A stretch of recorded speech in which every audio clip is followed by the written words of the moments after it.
मेरे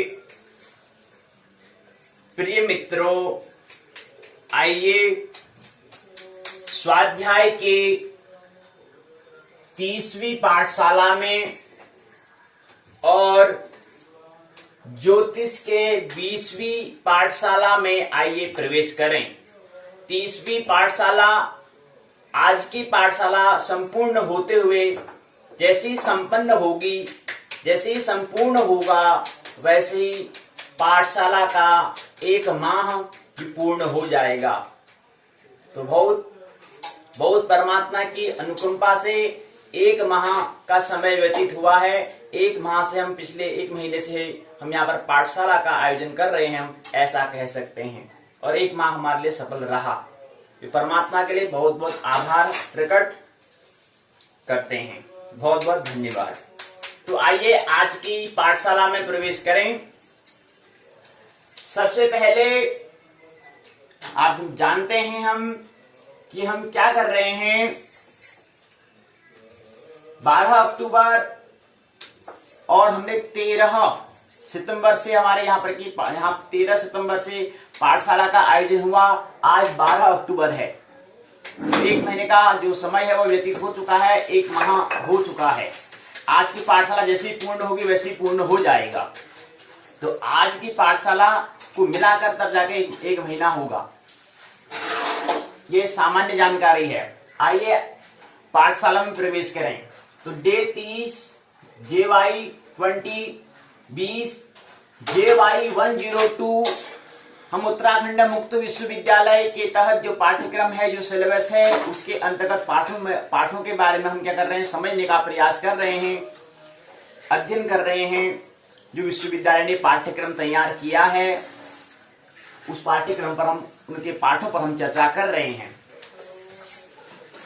स्नातक प्रथम वर्ष का प्रथम प्रश्न पत्र, ज्योतिष विषय का जो प्रथम प्रश्न पत्र है 1 JY 101 ब्रह्मांड एवं काल, वो संपन्न हो चुका है। अब JY 102 को हम समझने का प्रयास कर रहे हैं, जिसका विश्वविद्यालय ने उस पुस्तक का नाम दिया है जन्म कुंडली निर्माण। कैसे हमें जन्म कुंडली का निर्माण करना है वो हम यहाँ पर सीखेंगे और यहाँ पर हम सीख रहे हैं। कुंडली क्या है, जन्म क्या है और निर्माण क्या होता है, इस पर आप विचार करें, चिंतन करते रहें। क्योंकि बिना प्रश्न के कोई सार्थकता, कोई सृजन की आशा हम नहीं कर सकते हैं। तो हमें आविष्कार अगर करना है, सृजन अगर हमें करना है, तो हमें क्या करना होगा, हमारे पास प्रश्न होने चाहिए, क्वेश्चन होने चाहिए। तो ये क्या है, हमने जो स्नातक प्रथम वर्ष ज्योतिष विषय का जो पहला प्रश्न पत्र के बाद जो दूसरा प्रश्न आता है वह है जन्म कुंडली, और इसके अंतर्गत हम खंड 1 को समझ चुके हैं। ग्रह को स्पष्ट कैसे कर रहे हैं ये हमने पिछली, उसके अंतर्गत आने वाली जो 4 इकाइयां हैं उस इकाइयों में हमने समझने का प्रयास किया। तो आज की पाठशाला में हम खंड 2 में प्रवेश करेंगे। खंड 2 का नाम दिया है चंद्र स्पष्टीकरण। चंद्र को स्पष्ट कैसे करना है वो आज की पाठशालाएं, आज से जो चलने वाली पाठशालाएं हैं उसमें समझने का प्रयास करेंगे। तो आज का जो खंड 2 है, इसके अंतर्गत जो इकाई पहली और दूसरी है, उन 2 इकाइयों को आज की पाठशाला में हम संक्षिप्त में समझने का प्रयास करेंगे। लेकिन ख्याल रहे, उससे पूर्व हम आज की जो पाठशाला है उसके 2 भाग हम करते हैं। पहला भाग है पाठ्यचर्या करिकुलम और दूसरा भाग 2 है पाठ्यक्रम अर्थात सिलेबस। पाठों पर चर्चा हम यहाँ पर करेंगे। तो जो हम कह रहे हैं कि खंड 2 में चंद्र स्पष्टीकरण जो हमें दिया है, इसके अंतर्गत आने वाली जो इकाई है, पहली और दूसरी इकाई है, वो जो है पाठ्यक्रम के सिलेबस के अंतर्गत आता है। उसकी चर्चा हम भाग 2 में करेंगे। लेकिन भाग 1 में हम क्या करने वाले हैं, पाठ्यचर्या पर, करिकुलम पर हम बात कर रहे हैं। तो आइए भाग 1, आज की पाठशाला का जो भाग 1 है, आइए उस भाग 1 में प्रवेश करें। तो सबसे पहले हम, क्योंकि ज्योतिष की यहाँ पर पाठशाला, ज्योतिष को हम समझने का प्रयास कर रहे हैं, तो पाठ्यचर्या भी उससे संबंधित है, करिकुलम भी उसी से संबंधित हमने क्या कर रखा है, उससे संबंधित बात हमने से जोड़ रखा है, उससे संबंधित ही क्या है, चर्चा है। तो है कि ज्योतिष के 3 भाग 3 हिस्से होते हैं, आप जानते हैं।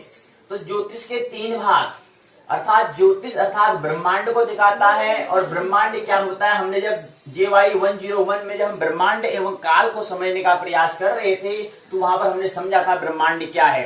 फिर भी आपको यह स्मरण करा देना महत्वपूर्ण है। ब्रह्मांड होता है ब्रह्म प्लस अंड, और ब्रह्म का मतलब होता है मूल और अंड का मतलब होता है प्रकृति। इन दोनों को योग से बनता है ब्रह्मांड। तो ज्योतिष ये दिखाता है ब्रह्मांड को, और शरीर भी दिखाता है। शरीर मतलब होता है जीवन, जीवन दिखाता है ज्योतिष को, ज्योतिष दिखाता है ब्रह्मांड को, और ब्रह्मांड क्या होता है, ब्रह्म प्लस अंड। तो अर्थात हम जो पाठशालाएं हमारे हो चुके हैं तो उससे संबंधित हमने बात को जोड़ दिया है, क्योंकि ब्रह्मांड को हम समझ रहे हैं। पिछली पाठशाला में हमने ब्रह्मांड को समझ लिया है, तो ज्योतिष का जो 3 हिस्से हैं उसको समझने में हमें सहूलियत होगी, आसानी होगी, क्योंकि ब्रह्मांड को हम समझ चुके हैं पिछली JY 101 स्नातक प्रथम वर्ष ज्योतिष विषय जो है उसका स्नातक प्रथम वर्ष का जो प्रथम प्रश्न पत्र है, जिसमें उत्तराखंड मुक्त विश्वविद्यालय ने उसका नाम दिया था, पहला प्रश्न पत्र का नाम ब्रह्मांड एवं काल, वहां पर हम समझ चुके हैं। तो आइए ज्योतिष के 3 हिस्से कौन कौन से हैं उसको समझने का प्रयास करते हैं। ज्योतिष के 3 हिस्से हैं। एक है अनिवार्य ज्योतिष जगत, एक है अनिवार्य, एक है अर्ध अनिवार्य, एक है गैर अनिवार्य। अनिवार्य को इसेंशियल कहा जाता है अंग्रेजी में, अर्ध अनिवार्य को सेमी इसेंशियल कहा जाता है, और गैर अनिवार्य को नॉन इसेंशियल कहा जाता है। तो ऐसा जगत, ज्योतिष का ऐसा जगत जहां पर अनिवार्य, ऐसा जगत, ऐसा हिस्सा ज्योतिष का जहां पर अनिवार्य की बात की जाती हो, तो वो क्या कहलाएगा, अनिवार्य ज्योतिष जगत कहलाएगा। और ऐसा ज्योतिष का ऐसा हिस्सा जहां पर अर्ध अनिवार्य ज्योतिष जगत की बात की जाएगी, जहां पर अर्ध अनिवार्य की बात, सेमी इसेंशियल की बात की जाएगी, वो उसको हम अर्ध अनिवार्य ज्योतिष जगत कहेंगे। उसी क्रम में तीसरा है गैर अनिवार्य। गैर अनिवार्य जहां पर ज्योतिष के गैर अनिवार्य की चर्चा होती है, बात होती है, गैर अनिवार्य जगत, गैर अनिवार्य ज्योतिष जगत कहलाएगा। तो गैर अनिवार्य ज्योतिष जगत जो होता है, क्या होता है, प्रश्न करें, और अर्ध अनिवार्य क्या होता है और अनिवार्य क्या होता है। ख्याल रहे, एक अगर हम कोई चक्र, अगर हमें कोई पहिया मिलता है या पंखा ही कोई मिलता है, तो उसको समझें कि जो पंखा है या पहिया जो है उसके ठीक मध्य में क्या होता है, कील होता है। उस कील का जो प्रतीक है वो अनिवार्य है, उसको समझना है।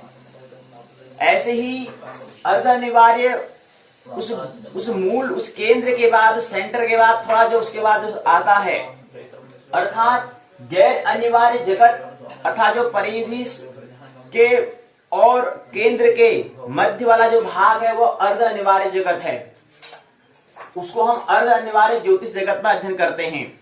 और जो गैर अनिवार्य जगत है वो परिधि में जो है, अर्थात केंद्र, केंद्र के बाद अर्ध, केंद्र के बाद परिधि के मध्य जो भाग आता है वो, उसके बाद फिर क्या है, परिधि। ये 3 जगत हैं। तो अब अर्ध अनिवार्य, अनिवार्य और गैर अनिवार्य में क्या जैसा होता है उसको समझें केवल सूत्र के माध्यम से, संकेत के माध्यम से। अनिवार्य ज्योतिष जगत के अंतर्गत ब्रह्म की बात होती है। अर्ध अनिवार्य ज्योतिष जगत के बाद, जगत जो है वहां पर अंड की बात होती है। गैर अनिवार्य ज्योतिष जगत में माया की बात होती है। और फिर उसी क्रम में अगला जो क्रम जो होता है उसी में मूल अनिवार्य जगत जो है, अनिवार्य ज्योतिष जगत जो है उसमें ब्रह्म मूल की बात होती है। अर्ध अनिवार्य ज्योतिष जगत में प्रकृति की बात होती है। गैर अनिवार्य ज्योतिष जगत में मन की बात होती है। तो माया, अंड, ब्रह्म, मन, प्रकृति और मूल। इसी क्रम में फिर अनिवार्य ज्योतिष जगत में नाभि की बात होती है, जो नाभि तल स्थित होता है। जहां पर हमें समझना हो तो हमें नाभि स्थित होना पड़ेगा, नाभि तल में हमें जाना पड़ेगा। उसी क्रम में फिर अर्ध अनिवार्य ज्योतिष जगत जो है उसमें हृदय की बात होती है, हृदय। और इसी क्रम में तीसरा जो हिस्सा है गैर अनिवार्य ज्योतिष जगत के अंतर्गत मस्तिष्क की बात होती है। और इसी क्रम को आगे बढ़ाते हुए अनिवार्य ज्योतिष जगत में फिर अध्यात्म की बात होती है, स्पिरिचुअल की बात होती है। और अर्ध अनिवार्य ज्योतिष जगत में फिर धर्म की बात होती है। और गैर अनिवार्य ज्योतिष जगत में शिक्षा की बात होती है, एजुकेशन की बात होती है। स्पिरिचुअल, रिलीजन और एजुकेशन की बात होती है। इसी क्रम में अनिवार्य ज्योतिष जगत में कला आर्ट्स की बात आती है, और अर्ध अनिवार्य ज्योतिष जगत में विज्ञान की बात आती है, साइंस की बात आती है, और गैर अनिवार्य ज्योतिष जगत में ज्ञान अर्थात नॉलेज की बात आती है। तो हम ज्योतिष के तीन हिस्से को समझ रहे हैं, जिसको हम कह सकते हैं ज्योतिष अर्थात शरीर अर्थात जीवन अर्थात लाइफ, इसको हम कह सकते हैं बॉडी, इसको हम कह सकते हैं ब्रह्मांड यूनिवर्स, इसको हम कह सकते हैं अर्थात ब्रह्म और अंड, इसको हम कह सकते हैं। तो समझ रहे थे कि हमने कहा कि अनिवार्य ज्योतिष जगत में क्या है, जो अनिवार्य ज्योतिष जगत में हम अध्यात्म की हम बात करते हैं, स्पिरिचुअल की हम बात करते हैं, और अर्ध अनिवार्य में सेमी इसेंशियल में हम बात करते हैं धर्म की, और गैर अनिवार्य नॉन इसेंशियल में हम बात करते हैं शिक्षा की, एजुकेशन की हम बात करते हैं। धर्म मतलब रिलीजन हो गया, और शिक्षा मतलब होता है एजुकेशन होता है, और अध्यात्म मतलब स्पिरिचुअल होता है। तो ये essential, non essential, semi essential और नॉन इसेंशियल, ये तीन हिस्से हैं ज्योतिष के। इसी क्रम में फिर आगे जो अनिवार्य है, जो इसेंशियल है, उसके अंतर्गत हम कला की बात करते हैं। क्या कला है? ये व्यक्ति का व्यक्तित्व अगर हम देखते हैं तो उसकी कला को देखी जाती है, उसका आर्ट को देखा जाता है, जो उसका व्यक्तित्व तभी बनता है। तो कला वहां पर अनिवार्य जगत में हमें क्या होती है, कला की हम बात करते हैं, यानी कि एसेंशियल है। और सेमी एसेंशियल में हम बात करते हैं विज्ञान की, साइंस की हम बात करते हैं। और गैर अनिवार्य में जो है उसमें हम बात करते हैं, जो नॉन एसेंशियल है, उसमें हम शिक्षा की बात करते हैं। शिक्षा पर ही विषय जोर नहीं देना, ये क्या है, गैर अनिवार्य है। अगर हम शिक्षा में अर्थात इंफॉर्मेशन में उनको ही अगर संग्रहित करने में लग गए, आगे हमने विज्ञान को नहीं समझा, कला को हमने नहीं समझा, तो व्यर्थ हो जाएगा। इसलिए शिक्षा को हमें होश पूर्वक समझना है, और संकेत किसके लिए किया जा रहा है, तो ये बात आई। उसके बाद अगला क्या होता है, कला, विज्ञान और फिर ज्ञान। कला, विज्ञान और ज्ञान की हम बात करते हैं। ज्ञान मतलब इंफॉर्मेशन, कोई हमें कोई दे रहा है तो उस इंफॉर्मेशन को हमें केवल जानकारी, कोई न्यूज, खबर, समाचार की तरह नहीं लेना है, उसको ज्ञान की तरह लेना है। हम यहाँ पर ज्ञान को भी थोड़ा यहाँ पर अंतर समझ लें। ज्ञान मतलब थोड़ा अपनी बुद्धि से इसको समझना, अपनी समझ से इसको समझना, उसको हम ज्ञान कह रहे हैं। एक होता है कि दूसरे का उठा के बोल दिया लो, तो उसको उठा के नहीं बोलना है, उसको समझते हुए बोलना है। तो ज्ञान भी सूचना के बाद जो आता है, जो हमें सूचना मिली उसको फिर हमने चिंतन करा, मनन करा, उसको ज्ञान बनाया, और जिसने ज्ञान बनाया वही विज्ञान के लिए अधिकारी है, और जो विज्ञान का अधिकारी है वही कला का अधिकारी है। तो ऐसा एक क्रम चलता है।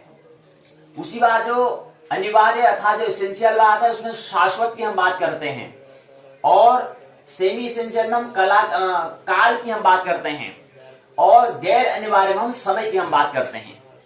इसी क्रम में क्या होता है, अनिवार्य जगत जो है, जो इसेंशियल बात है, इसमें हम भक्ति और भगवत्ता का हम यहाँ पर क्या करते हैं, बातें करते हैं, चर्चा करते हैं। और अर्ध अनिवार्य सेमी इसेंशियल में हम प्रेम और ध्यान की हम बात करते हैं, और गैर अनिवार्य में हम मोह अर्थात भ्रम की हम यहाँ पर क्या करते हैं, बात करते हैं। तो मोह और भ्रम से आगे निकलना है, आगे यात्रा करनी है, प्रेम और ध्यान में पहुंचना है, प्रेम और ध्यान से आगे भक्ति और भगवत्ता में प्रवेश हमें करना है। इसी क्रम में अनिवार्य जगत जो इसेंशियल की हम जो बात कर रहे हैं, इसमें हम बात करते हैं आत्मा की, स्वतंत्रता की, निजता की, तो सोल की हम यहाँ पर बात करते हैं। और अर्ध अनिवार्य जगत जो है, इसमें हम जन्म और मृत्यु की हम बात करते हैं। मतलब जन्म और मृत्यु ही पूरी सत्य बात नहीं है, ये केवल क्या है, अर्ध अनिवार्य सेमी इसेंशियल की बात है। उससे आगे तो आत्मा होती है। और तीसरा जो गैर अनिवार्य जगत है, इसमें मैं, मेरा, मेरी, मैं, मोर, तोरते, माया, यही माया का क्या है, बखेड़ा है, यही माया का खेल है। तो मैं, मेरा, मेरी, इससे बाहर हमें आना है। तो मैं, मेरा, मेरी से आगे हमें जन्म और मृत्यु को समझना है, और जन्म मृत्यु को हमने समझा तो ही आत्मा को हम समझने के अधिकारी होंगे। उससे पहले अधिकारी, उससे पहले योग्यता हमको नहीं मिलेगी, उससे पहले हमें एलिजिबिलिटी नहीं मिलेगी। ये स्मरण रहना चाहिए। तो ये क्या है, ज्योतिष के तीन भाग, तीन हिस्से को हमने समझने का प्रयास किया। ब्रह्म, अंड, माया, या इसको ऐसे लेते हैं, माया, हमें प्रवेश यहां से करना है ना, क्योंकि हम परिधि, केंद्र से परिधि मांगे, परिधि से हमें केंद्र में जाना है, तो इसलिए हम माया, माया से फिर अंड में, फिर ब्रह्म में, मन में, प्रकृति में, मूल में, मस्तिष्क में, हृदय में, नाभि में, शिक्षा में, धर्म में, अध्यात्म में, ज्ञान में, विज्ञान में, कला में, समय में, काल में, शाश्वत में, मोह भ्रम से प्रेम ध्यान में, प्रेम ध्यान से भक्ति भगवत्ता में जाना है। मैं, मेरा, मेरी से जन्म मृत्यु को समझना है। उसके बाद जन्म मृत्यु को समझने के बाद फिर यात्रा आत्मा की ओर, अर्थात निजता की, अपनी स्वतंत्रता के जीवन को खोजना है। तो ये पूरा क्या है, जीवन, ज्योतिष, ब्रह्मांड, शरीर को हमने समझने का प्रयास किया इस सूत्र के माध्यम से।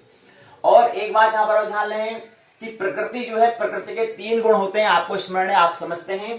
तो 3 गुण होते हैं, सत्व, रज और तम होता है। तो हमने कहा कि ये प्रकृति के क्या है, ये गुण हैं, गुण के आधार पर। और प्रकृति के जो 3 गुण है वो सभी व्यक्ति में विद्यमान होते हैं, लेकिन किसी में कम ज्यादा होगा। कोई सतोगुणी प्रधान होगा, कोई रजोगुणी प्रधान, कोई तमोगुणी प्रधान।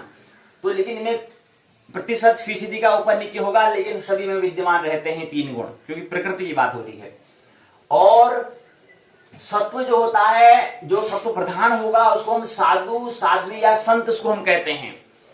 ये उसकी क्या है, प्रकृति के गुण के। तो ये प्रकृति के 3 गुण हैं। त्रिगुणी क्या है, त्रिगुणात्मक क्या है, प्रकृति है। तो सत्व, जो सत्व गुण प्रधान होगा उसको हम साधु, साध्वी, संत इत्यादि इनको नाम पद देते हैं। और जो रजोगुणी होगा उसको हम देवता कहते हैं। और जो तमोगुणी होगा उसको हम दानव कहते हैं। या यहाँ पर जो प्रेत इत्यादि, हम जो देवताओं की अगर बात करते हैं, वो गुण की, प्रकृति के गुणों के प्रधान होने के कारण हम कहते हैं। ये सत्व गुण को हमने यहाँ पर प्रकृति के, यहाँ पर संसार की दृष्टि से बताया है। इसको थोड़ा हमने इस जन्म के बाद क्या होता है उसके बारे में यहाँ पर रज और तम को हमने वहां देवता और दानव से दिखाया है। आप समझे, संकेत को समझने का प्रयास करें, सिग्नल को समझने का प्रयास, इशारे को समझने का प्रयास करें, शब्दों को कंठस्थित या पकड़ने का प्रयास न करें। तो ये चीज है, ये हमने बताया। और यहाँ पर क्या होता है, प्रकृति के रूप होते हैं, 2 रूप होते हैं, एक स्त्रैणता, एक पौरुषता। उसी से बनता है स्त्री, उसी से बनता है पुरुष।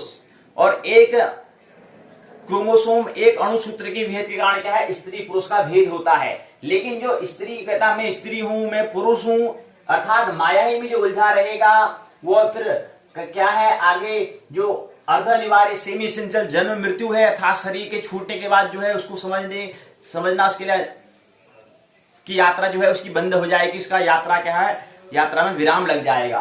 तो इसलिए मैं स्त्री हूं, मैं पुरुष हूं, मेरा ये नाम है, मेरा वो नाम है, इससे आगे आना है, मतलब माया से हमें आगे यात्रा करनी है। और माया से हमें अंडे में, अंडे के बाद ब्रह्म में प्रवेश करना है। तो गैर अनिवार्य से अर्ध अनिवार्य, अर्ध अनिवार्य से अनिवार्य में जगत में प्रवेश करना है। तो यहाँ पर बता रहे हैं। तो स्त्री और पुरुष क्या है, प्रकृति के 2 स्त्रैणता और पौरुषता के कारण स्त्री पुरुष का यहाँ पर भेद हमें दिखता है। लेकिन वास्तव में अगर हम कहेंगे कि कोई हमें दिखा, तो हम कहेंगे यार वो स्त्री दिखी। लेकिन जो सतोगुणी प्रधान होगा, जो स्थित प्रज्ञ होगा, जो बात को समझ गया होगा, वो कहेगा मैंने देखा, किसी को, व्यक्ति को देखा या प्रकृति को मैंने देखा कहेगा। वो स्त्री को देखा या पुरुष को देखा नहीं कहेगा, क्योंकि वह स्त्री पुरुष के बाहर आ चुका है। और गैर अनिवार्य ज्योतिष जगत से अर्ध अनिवार्य ज्योतिष जगत से अनिवार्य ज्योतिष जगत में प्रवेश कर चुका है। तो ये भेद को समझे। इसके बाद क्या आता है, हमने बात की कि जो प्रकृति है, जो नेचर है, उसको हम विज्ञान कहते हैं, साइंस कहते हैं। प्रकृति को समझने के लिए हमें विज्ञान को समझना होगा, साइंस को समझना होगा। और साइंस जो है, साइंस कार्य और कारण के बीच खोज होता है, अर्थात क्या और कैसे, व्हाट और हाउ, इसके बारे में बात करता है साइंस। और साइंस जो है मूलतः अतीत की तलाश है, और क्या कारण है, कार्य कारण के सिद्धांत आपने पढ़ा होगा, वही क्या कार्य है, क्या कारण है, क्या और कैसे है, कि क्या है, खोज है। ये विज्ञान की बात है, साइंस की बात है, अर्थात प्रकृति की हम बात करते हैं। इसीलिए इसको हम ज्योतिष को, इस प्रकृति की जहां पर विज्ञान करता है, इसलिए हम इसको विज्ञान ज्योतिष कहते हैं, अर्थात अर्ध अनिवार्य सेमी इसेंशियल ज्योतिष जगत, उसको एस्ट्रोलॉजी वर्ल्ड हम इसको कह सकते हैं, कहते हैं। और इसी क्रम में क्या होता है, आध्यात्म ज्योतिष होता है। विज्ञान से आगे कला होता है। तो कला मतलब होता है ब्रह्म की हम बात करते हैं, तो वहां पर आता है अध्यात्म ज्योतिष। और अध्यात्म मतलब स्पिरिचुअल एस्ट्रोलॉजी जो होती है, वह होता है अनिवार्य जगत, इसेंशियल वर्ल्ड होता है, जहां कुछ बदलता नहीं है, कोई भी वहां परिवर्तन नहीं होता है, वहां पर केवल साक्षित्व, केवल गवाह, केवल मौजूदगी ही क्या है, वो अनिवार्य जगत अर्थात अध्यात्म ज्योतिष हम उसको समझते हैं। तो केवल मौजूदगी रहेगी वहां पर, तो स्पिरिचुअल एस्ट्रोलॉजी को हम कहते हैं। बाकी अब आइए हम ये भाग वन का जो पहला बिंदु है उस पर हम बात हमने पूर्ण कर ली है। भाग आता है बिंदु 2। भाग वन के अंदर बिंदु 2 आता है कि हमने पहले ही बताया कि आज हम आभार प्रकट करेंगे, क्योंकि एक महीने से हम पाठशाला का आयोजन कर रहे हैं, तो इसलिए हम बहुत बहुत परमात्मा का आभार करेंगे। तो इसी आभार प्रकट करने के लिए, आभारी के लिए, परमात्मा के आभारी होने के लिए, आभार प्रकट करने के लिए के उपलक्ष्य में एक प्रस्तुति यहाँ पर हम कर रहे हैं। तो आज की पाठशाला संपूर्ण होते ही भूमंजी ज्योतिष पाठशाला के अंतर्गत बीजेपी स्वाध्याय यूट्यूब द्वारा एक माह पूर्ण कर लेगा। तो आज कल 13 अक्टूबर हो जाएगा, आज 12 अक्टूबर है, तो हमने 13 सितंबर से क्या करा था, इसको हमने इस पाठशाला का बीजेपी स्वाध्याय यूट्यूब द्वारा में हमने क्या करा था, प्रवेश किया था, और संस्था भूमंजी ज्योतिष पाठशाला। तो आज थोड़ा इसके उपलक्ष्य में एक हम गाना यहाँ पर रखते हैं, प्रस्तुत करते हैं। एक दिन में वृक्षारोपण को आया, सामने एक पेड़ को गिरा पाया। पेड़ को देखकर वह मुस्कुराया, डर से थर थर आया। पेड़ बोला, आदमी बोला कि क्यों डरते हो? उसने कहा मुझे आप बड़े भूत नजर आते हो। भूत तो आदमी से अच्छा होता है, केवल वृक्ष में रहता है और साथ उसके बदले छाया देता है। तो उसकी बात को सुनकर मैं बहुत घबराया, डर से थरथराया, फिर आगे बढ़ाया। तो यहाँ पर ये सूत्र जो है, हम यहाँ पर उसको ज्यादा विस्तार से न बताते हुए, समय का अभाव को देखते हुए केवल इसके गाने में प्रवेश करें। अर्थात पेड़ व्यक्ति से क्या कहता है उसको आइए समझें इस गाने के माध्यम से।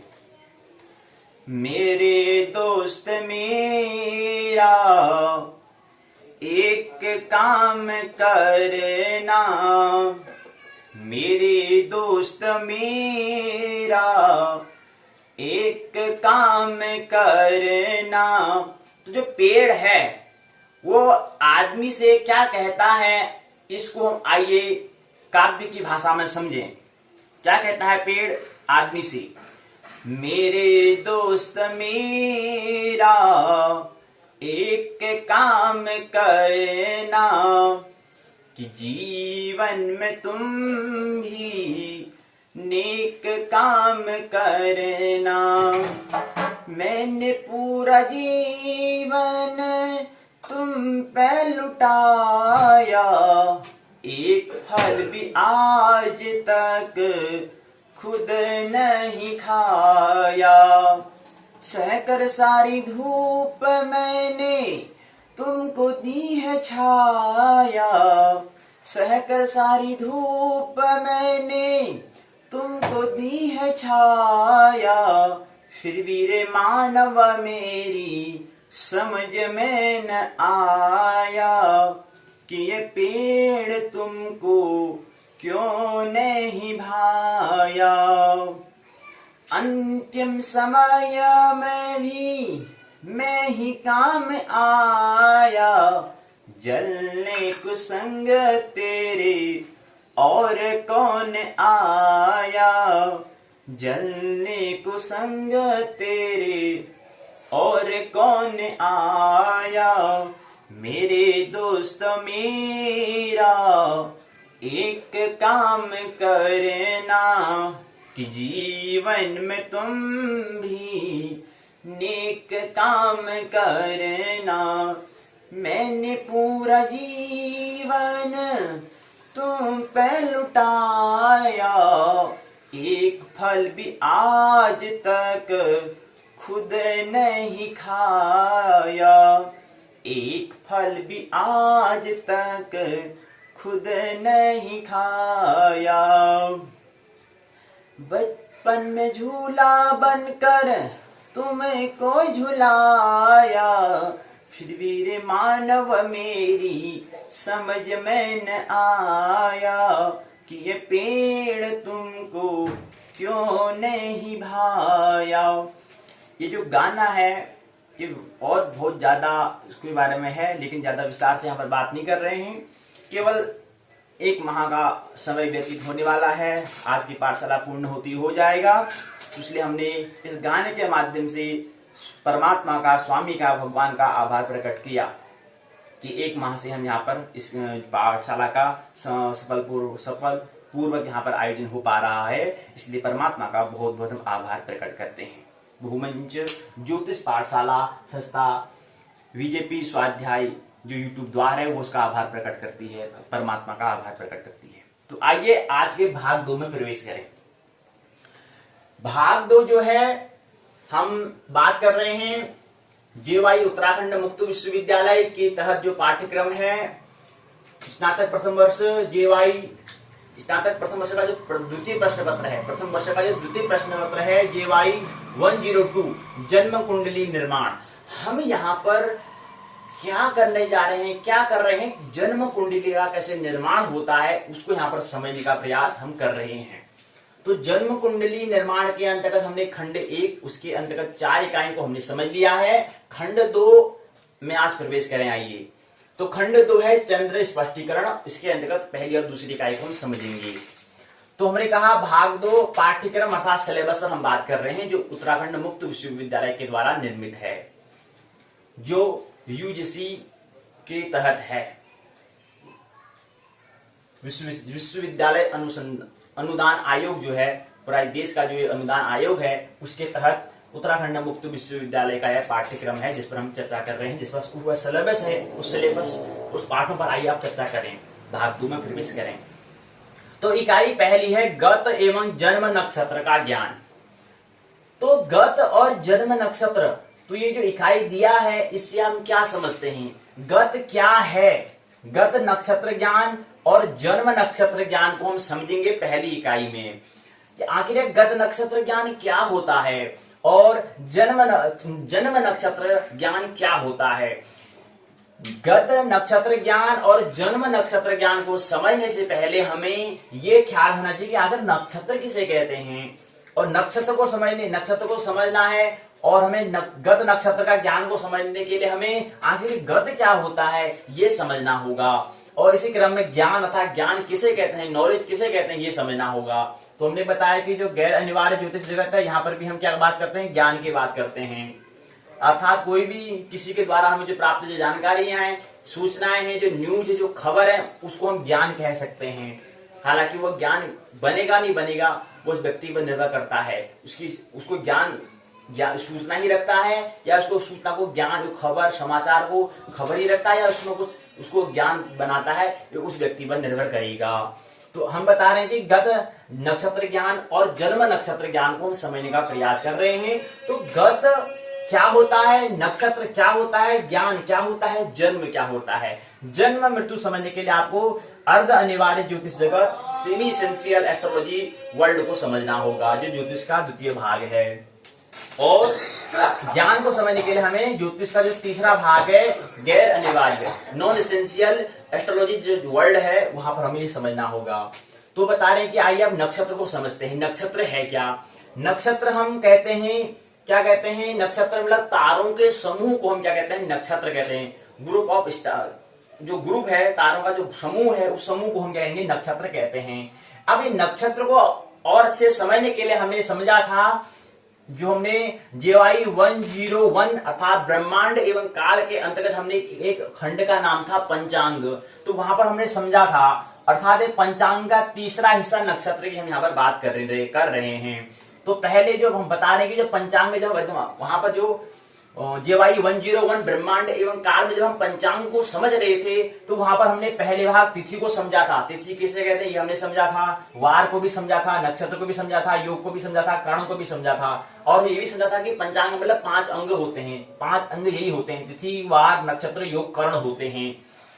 तो यहाँ पर हम तिथि की बात नहीं करेंगे, वार की बात नहीं करेंगे, यहाँ पर हम नक्षत्र की बात कर रहे हैं। कुल मिला के कहने का मतलब है आज का जो पाठ्यक्रम जो सिलेबस है, पाठों पर जो चर्चा कर रहे हैं पूरा का पूरा नक्षत्र से संबंधित है। ये बात रहना चाहिए ख्याल में। तो नक्षत्र हमने कहा क्या होता है, नक्षत्र जो है तारों के समूह को हम क्या कहते हैं, नक्षत्र कहते हैं। ग्रुप ऑफ स्टार्स को हम क्या कहते हैं, नक्षत्र कहते हैं। और दूसरी इसकी परिभाषा हो सकती है कि नक्षरतीति नक्षत्रम, जो चलते नहीं है उसको हम नक्षत्र कहते हैं। ख्याल रहे नक्षत्र चलते हैं लेकिन काफी दूर होने के कारण उसको क्या मान लेते हैं, स्थिर मान लेते हैं कि गति नहीं कर रहे हैं, स्थिर हैं कह देते हैं, इसलिए उसकी परिभाषा कहते हैं। अब जाने कि उसमें इसको ऐसा परिभाषा क्यों दी है, नक्षरतीति नक्षत्रम ऐसा परिभाषा दी है, क्यों दिया है इसको जाने। क्योंकि काफी दूर हैं, वो हमें गति करते हुए दिखाई नहीं देते हैं, वहीं पर हमें तारा दिखाई देता है, तो इसलिए हम उसको कह देते हैं कि क्या है, जो चलते नहीं है वो क्या है, नक्षत्र हैं, ऐसी उसकी परिभाषा बना देते हैं। लेकिन ये कितना सत्य है ये खोज हमें करनी है। अब इसके बाद आता है कि भचक्र क्या होता है। भचक्र मतलब पृथ्वी के पथ के सापेक्ष से लिया गया काल्पनिक चक्र। इसको थोड़ा समझने का प्रयास हम करेंगे। हम कह रहे हैं कि भचक्र मतलब होता है जैसे पृथ्वी है, कभी रात्रि को देखने का समय बना के रात्रि को देखें, जो पृथ्वी है, पृथ्वी के ठीक ऊपर जब देखते तो हमें तारे दिखाई देते हैं। ख्याल रहना चाहिए, स्मरण रहना चाहिए कि जो पृथ्वी पर हैं तारे ठीक उसके ऊपर नहीं है। ये है या नहीं है पहले तो ये खोज करें, हो भी सकता है नहीं भी हो सकता है, लेकिन हमें क्या दृष्टिगोचर होते हैं, हमें लगता है कि पृथ्वी के ठीक ऊपर ही हैं, ऐसा हमें प्रतीत होता है। लेकिन वो जो भी है उससे ज्यादा समझना नहीं है, आप प्रश्न करें कि वहीं पर है या हमें कोई स्थिति गलत हो, या हमें जो सत्य है उसको हमें खोजना है। होता क्या है कि प्रकाश जहां पर है वो हमें उसकी क्या देते हैं, उसकी हमें प्रकाश को आने में वक्त लगता है, तो इसलिए हम कहते हैं कि यार तारा यहाँ पर स्थित है, तो तारा वाकई में वहां पर स्थित होता नहीं है। फिर वो जो भी बात उसको हम बाद में समझेंगे। चिंतन करें, प्रश्न करें ना, प्रश्न करना है इसलिए कि आखिर वहीं पर है या कहीं पर है। देखें इसको, कल्पना को बढ़ाएं, अपनी विज्ञान को जन्म देना है तो कल्पना हमें बढ़ानी होगी, प्रश्न हमें करने होंगे। तो जो भी है, लेकिन ये पृथ्वी जो है, पृथ्वी क्या है, सूर्य के क्या है, सूर्य के क्या है, चारों क्या कर रही है, गति कर रही है, अर्थात क्या करते हैं, वर्तुल में क्या कर रही है, परिभ्रमण और चक्र क्या कर रही है, परिक्रमा कर रही है, और क्या कर रही है, घूर्णन कर रही है। घूर्णन करते हुए क्या कर रही है, पश्चिम से पूर्व दिशा की ओर घूर्णन करते करते करते करते क्या कर रही है, सूर्य की परिक्रमा, सूर्य की चारों ओर क्या कर रही है, चक्कर का काट रही है। कौन, पृथ्वी, वसुधा। अब ये पृथ्वी जो चक्कर का काट रही है तो उसका एक पथ बनता है, एक काल्पनिक हम कल्पना कर लेते हैं कि क्या है, पथ बनता है। इस पथ के अंतर्गत जो ऊपर जो तारे होते हैं, उस तारे को भी यहाँ पर तो पृथ्वी अपने हिसाब से क्या कर रही है, गति कर रही है, तो उसका एक पथ बन रहा है, जिसको हम कहते हैं, वो जो पथ है एक साल में पूरा कर लेती है पृथ्वी। अर्थात पृथ्वी अगर यहाँ पर स्थित है तो एक साल में ठीक पृथ्वी की दोबारा यहाँ पर आ जाएगी। उसी को हम वर्ष कहते हैं, उसी को हम ईयर कहते हैं, और कहते हैं कि हम इतना साल का हो गया। तो इससे क्या समझते हैं, इसका मतलब यही होता है कि हम 21 साल के हो गए, तो इसका मतलब है कि पृथ्वी ने 21 बार वर्तुल पूरा कर लिया है। जब से हमें जन्म हुआ तब से पृथ्वी ने 21 बार क्या कर लिया, वर्तुल कर लिया है। स्मरण रहना चाहिए, पृथ्वी पहले भी परिक्रमा कर रही है, हमारे जन्म के बाद स्टार्ट शुरू कर रही है, ऐसा नहीं है, पहले भी परिक्रमा कर रही है। तो ये समझे कि एक वर्ष को हम पृथ्वी का एक वर्तुल पूरा होने पर हम जब एक चक्कर पूरा काट कर लेती है, सूर्य की पूरी परिक्रमा कर लेती है, तो एक वर्ष होता है, एक साल होता है। तो ये पृथ्वी वर्तुल कर रही है, जो घूम रही है, इसके ठीक अगर हम कल्पना कर लेते हैं, कल्पना को बढ़ाते हैं, तो इसके जब हम पृथ्वी एक जगह पर स्थित है तब भी तो हमें तारे दिखाई दे रहे हैं। जब पृथ्वी ऐसे घूमते घूमते घूमते आती है तब भी हमें तारे दिखाई देंगे। तो ऐसी कल्पना हम ऐसे चक्र का इमेजिन कर लेते हैं, कल्पना कर लेते हैं कि पूरा एक यहाँ पर इतना ऊपर भी क्या बनता है, वर्तुल, एक चक्र बनता है, उसको ही हम भचक्र कहते हैं। मतलब यहाँ पर तो पृथ्वी का जो पथ है उसी के पथ के ऊपर क्या है, यहाँ पर एक कल्पना हम कर लेंगे कि यहाँ पर भी क्या बनना है, एक चक्र बनना है।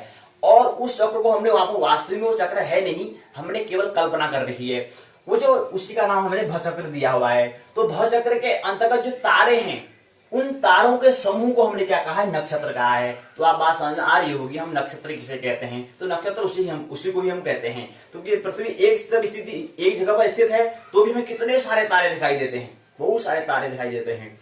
तो लेकिन पृथ्वी ऐसे घूमते घूमते आ रही तब भी हमें तारे दिखाई देते हैं। तो इतने तारों के समूह को हम क्या कहते हैं, नक्षत्र कहते हैं। और भचक्र मतलब पृथ्वी सूर्य के जब परिक्रमा करती है तो उसमें परिक्रमा करते समय जब जो पथ बनता है, इस पथ के ठीक ऊपर जो हम कल्पना कर लेते हैं एक चक्र का, उस चक्र को, उस वर्तुल को हम क्या कहते हैं, भचक्र कहते हैं। तो भचक्र को साथ बात समझ गए, भचक्र किसे कहते हैं। और भचक्र जो है मैंने बता दिया कि पृथ्वी के पथ के पृथ्वी का जो पथ, जो रास्ता बन रहा है, जो पाथ बन रहा है, उसके सापेक्ष उसके रिस्पेक्ट में लिया गया काल्पनिक चक्र ऊपर हमने ले लिया है, कल्पना के द्वारा क्या कर लिया हमने, चक्र मान लिया। उस चक्र के अंदर जो भी तारे आएंगे उनको हम नक्षत्र कहेंगे। तो इसलिए परिभाषा बन जाती है, तारों के समूह को नक्षत्र हम कहते हैं। क्योंकि पृथ्वी घूम रही है और तारे हमें क्या होते हैं, स्थिर दिखाई देते हैं, तो इसलिए उसको न क्षरेति नक्षत्र भी हम इसको कह देते हैं। अर्थात जो चलते नहीं है वही क्या है, नक्षत्र, हम ऐसा उसकी परिभाषा कर देते हैं। अब नक्षत्र में हमने बताया कि जो भवचक्र है, भवचक्र के अंदर जो तारे हैं, उन तारों को हमने क्या कर दिया, भवचक्र को 7 भागों में से बांट दिया, माफ करना 27 भागों में हमने क्या कर दिया, इसको विभाजित कर दिया। और जो 27 भागों में, अब जैसे इतने सारे नक्षत्र ऊपर जो भवचक्र बन रहा है, उस भवचक्र में जितने नक्षत्र आएंगे, जितने तारे आएंगे, जितना एक चक्र बना, उस चक्र को हमने 27 ठीक क्या कर दिया, भाग कर दिया। अब 27 भाग करेंगे, किसमें कितने तारे आएंगे वो तो बाद में हम उसको अध्ययन करेंगे, इसकी खोज करेंगे, लेकिन कितने भाग करते हैं, 27 भाग करते हैं। हो सकता है किसी में 3 आ रहे हो तारे, किसी में 4 आ रहे हो तारे, में तारों एक समूह है, मतलब एक हिस्सा, मतलब ये दिखाता है तारे, जो हमने यहाँ पर स्टार दिखाया है, ये स्टार मतलब ये दिखाता है कि इसके अंदर कुछ तारे होंगे। इनकी यहाँ पर हम इसको यहाँ पे स्पष्ट कर रहे हैं कि ये जो तारा है, इस तारे के, ये जो तारा का जो समूह है, तारों के समूह को हम कह रहे हैं, तो इसके अंदर तारे होंगे, उन तारों के समूह को हम नक्षत्र हम कह रहे हैं। तो यहाँ पर क्या कर रखा है हमने, 27 स्टार्स हमने यहाँ पर दिखा रखे हैं। तो इसी पृथ्वी का जो ये पृथ्वी है, इसका एक वर्तुल यहाँ पर एक पथ बन रहा है, सूर्य की क्या रही है, परिक्रमा कर रही है। तो ऊपर जो 27 नक्षत्र हैं, अर्थात उसको भवचक्र को हमने 27 भागों में बांटा, तो उसी को हम 27 नक्षत्र हम इसको कहते हैं। उसके नाम क्या दिए हैं आप जानते हैं, इसको ज्यादा उच्चारण करने की जरूरत नहीं है।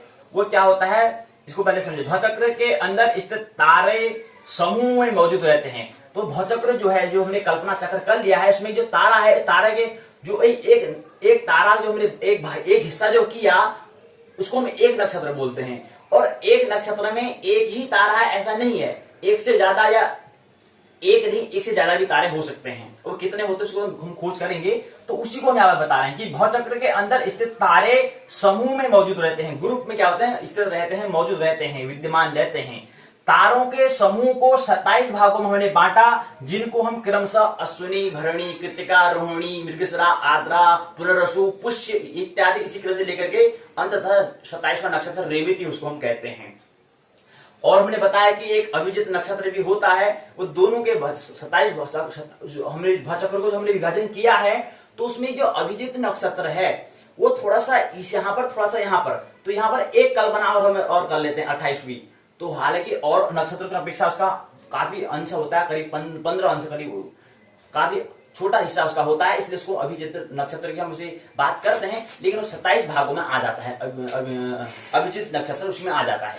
तो 27 नक्षत्र हैं, इसे हम ऐसा कहेंगे। अगर कोई प्रश्न पूछता है कि कितने नक्षत्र हैं, 27 नक्षत्र हैं, क्योंकि 27 नक्षत्र को गणना करने में ही उसके अंतर क्या है, जो मैंने बात की थी पिछले वीडियो में बताया था कि एक मध्य में क्या आता है, अभिजित नक्षत्र आता है, और दोनों के कुछ हिस्से यहाँ से कुछ हिस्से यहाँ से दूर के मिलकर नक्षत्र और बन जाता है, उसको अभिजित नक्षत्र हम कहते हैं। तो कुल याद रहे, अश्विनी से लेकर के रेवती तक क्या है, 27 नक्षत्र हैं। एक नक्षत्र का मान जो होता है, वो एक नक्षत्र का मान कितना होता है। अब हमने क्या करा, ऊपर जो एक भवचक्र बन गया, मतलब एक वर्तुल बन गया, एक चक्र बना। और दूसरी बात यहाँ पर ख्याल रहना चाहिए कि हम पृथ्वी इत्यादि हम जब बात कर रहे हैं, थ्री डायमेंशन की बात कर रहे हैं, मतलब इतना ख्याल रहे कि 2 डायमेंशन से काम चलने वाला नहीं है। जिस व्यक्ति की कल्पना शक्ति कम होगी वो इस बात को समझने में असमर्थ रहेगा। इसलिए थोड़ा कल्पना को बढ़ाएं कि हम 3 डायमेंशन में, त्रिविमीय में हम यहाँ पर बात कर रहे हैं। तो यहाँ पर ये पृथ्वी और ये सूर्य यहाँ पर जब चक्कर काटती है, जब घूर्णन करते हुए परिक्रमण करती है, तो वैसे क्या है, पद बनता है। अब वैसे पृथ्वी को समझने के लिए क्या है, पृथ्वी अपने आप में 3 डायमेंशन, मतलब द्विमीय से बढ़कर है, त्रिविमीय है, 3 डायमेंशन 3D है। तो इसलिए हमें 3D का उपयोग करना पड़ेगा। तो पृथ्वी ऐसे घूम रही है, अब तारे इसके ऊपर हमने दिखा रहे हैं, मतलब ये पृथ्वी घूम रही, तो ऊपर यहाँ पर नक्षत्र है, ऐसा समझिए, ठीक है। तो यहाँ पर जो एक नक्षत्र हम बता रहे हैं, इनकी एक जो वर्तुल बना, अब यहाँ पे चक्र दिखा रहे हैं, समझ लो यहाँ पे वर्तुल बना रखा है। ये वर्तुल में हमने इसको 27 भागों में अगर बांटते हैं, तो यहाँ पर एक कोण बनता है, मतलब एक 27 भागों में बांटे तो एक हिस्सा कितने अंश, कितने कला का कोण बनाता है, वो बनाता है 13 अंश 20 कला का क्या बनाता है, कोण बनाता है। मतलब इतनी दूरी पर क्या वो स्थित है। एक नक्षत्र और दूसरे नक्षत्र के बीच की दूरी में कितने एंगल का कोण बनता है? वो बनता है 13 अंश 20 कला। तो इसलिए कहते हैं कि एक नक्षत्र का मान कितना होता है, अगर प्रश्न पूछा जाए तो उसका उत्तर होता है कि 13 अंश 20 कला होता है एक नक्षत्र का मान। और स्मरण रहना चाहिए एक नक्षत्र के अंतर्गत उन नक्षत्रों को भी हमने 4 भागों में बांटा है, जिसको हम नक्षत्र चरण कहते हैं। उसी से उसके अंदर उसको हम जन्माक्षर कहते हैं। उसी जन्माक्षर के आकार हमारा नामकरण होता है। तो याद रहे, एक नक्षत्र को हमने कितना करा है? 4 भागों में विभाजित किया है। और 4 भागों में विभाजित किया है, उसी से अगर एक 27 नक्षत्र को अगर हम 4 भागों में अगर विभाजित करते हैं तो 108 क्या आते हैं? नक्षत्र के चरण आते हैं। नक्षत्र चरण अर्थात उसको जन्माक्षर भी हम कहते हैं। तो जन्माक्षर मतलब कितने होंगे? 108 होंगे। अर्थात इसको जन्माक्षर इसलिए बोला क्योंकि उसी से हम जन्म हमारा क्या होता है? नामकरण हमारा क्या होता है? नामकरण हमारा किया जाता है। तो एक नक्षत्र का मान 13 अंश 20 कला, तब जाके एक नक्षत्र का चरण, तब क्या होगा? एक नक्षत्र चरण का मान क्या हो जाएगा? 3 अंश 20 कला होगा एक नक्षत्र के चरण का मान। और एक नक्षत्र को 4 भागों में बांटा, तब उसका मान कितना आया? 3 अंश 20 कला आ गया है। तो हमने कहा ये तो हमने अंश कला में कह रहे हैं। वैसे अगर क्या होता है, 13 अंश 20 कला को अगर गुणा 27 से करें तो 27 नक्षत्र होते हैं, 27 से गुणा करें तो 360 अर्थात एक वर्तुल बनता है। 360 हम कहते हैं कोई भी एक वर्तुल, एक ही भी कोई भी एक हम अगर वृत्त खींचते हैं तो उसका वो कितने अंश का कोण बनाता है? 360 का बनाता है। तो ऐसे यहाँ पर भी क्या है? एक वर्तुल यहाँ पर हमने कल्पना कर ली है। भवचक्र में एक वहां पर क्या बनता है? एक वर्तुल बनता है, एक चक्र बनता है, एक वृत्त बनता है। वो वृत्त कितना होगा? 360 अंश कोण उसमें बनाता है। वो 3 से कैसे बनाता है? 90 ये होता है, 90 ये होता है, 90 ये होता है, 90 ये होता है, आपको पता है। तो ऐसे यहाँ पर ये तो 90 है, लेकिन यहाँ पर कहां पर? कहीं पर 13, यहां से अगर 0 से अगर प्रारंभ करते हैं तो कहीं पर 13 यहाँ पर बनेगा। 13 अंश 20 कला, 13 अंश 20 कला, 13 अंश 20 कला, 13 अंश 20 कला, ऐसा करके क्या बनता है? पूरा 360 बनता है।